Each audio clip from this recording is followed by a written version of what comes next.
মাছে ভর্তা হবে, টাকি ভর্তা হবে, সিম ভর্তা হবে, ভর্তা হবে, আলু ভর্তা হবে, হাঁসের মাংস হবে, গরুর গোশ হবে, মুরগি হবে, মুরগির লটপটি হবে, ঝাল ফ্রাই হবে, চিকেন রোস্ট হবে, পার্শে মাছ হবে, ভেটকি মাছ হবে, ইলিশ মাছ হবে, রুই মাছ হবে, চিংড়ি মাছ, পার্শে মাছ।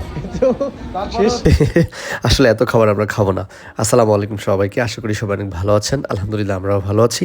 নতুন একটা ভিডিওতে আপনাদের সকলকে স্বাগত জানাচ্ছি। এর আগে খুলনায় আমরা একটা ভিডিও দিয়েছিলাম, একটা হোটেলের খাবার দেখিয়েছিলাম। আমরা আজকে সেই হোটেলের খাবারটা ট্রাই করবো এবং আপনাদেরকে দেখাবো। আমরা এখন যাচ্ছি খুলনার ডাকবাংলা মোড়ে। এই যে দেখেন, খুলনার ডাকবাংলা মোড়ে আমরা পৌঁছে গেছি অলরেডি।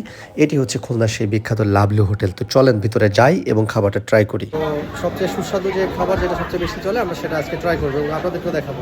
নতুন কোনো হোটেলে গেলে সেখানকার ভর্তা আমরা ট্রাই করি। চাইলে আপনারাও এখানকার ভর্তা ট্রাই করতে পারেন। ভর্তাগুলো খুব অসাধারণ, খুব টেস্টি। এত মজার সব আইটেমের ভিড়ে আমরা একটা বড় ভেটকি মাছের মাথা এবং জলপাই ডাল অর্ডার করলাম। এই যে ভেটকি মাছ চলে আসছে, দেখেই তো একদম জিভে জল আসার মতো একটা অবস্থা। একটু খুব গ্রেভি করে রান্না করা ছিল এবং ঝোলটা জাস্ট প্রেমে পড়ে গেছে আমি। আর ফুলকপি ছিল, ধনিয়া পাতা দিয়ে রান্না করা ছিল। মাছটা খেয়ে দেখবো কেমন লাগে।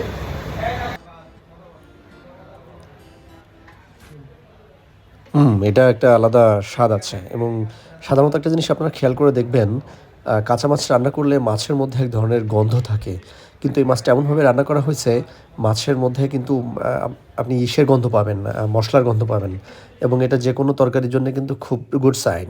অনেস্টলি স্পিকিং, যে ভেটকি মাছের যে মাথাটা খাইলাম এটা অসাধারণ লাগছে। আপনি আসছেন কোথা থেকে? আমি আসছি রূপসা নদীর উপর থেকে। আমরা মাঝে মধ্যে বড় বাজারে আসলে এখানটাই আমরা খাওয়া দাওয়া করে যাই। বিশেষ করে এদের মোরগ পোলাওটা খুব সুস্বাদু। এদের খাবারটা মোটামুটি সুস্বাদু, এই জন্য আমরা তৃপ্তি সহকারে খেয়েছি।